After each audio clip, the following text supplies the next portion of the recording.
Hyundai Ion ang customer complaint ay madalas nagbabawas ng tubig sa radiator tsaka sa reservoir.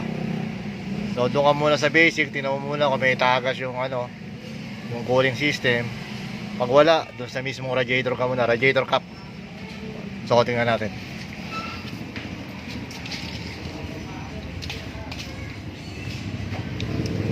Ito yung kanyang lumang radiator cap, yung nagapilasta, punit.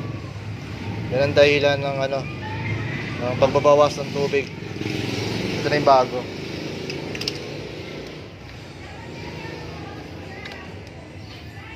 Yan, hindi nagbabawas.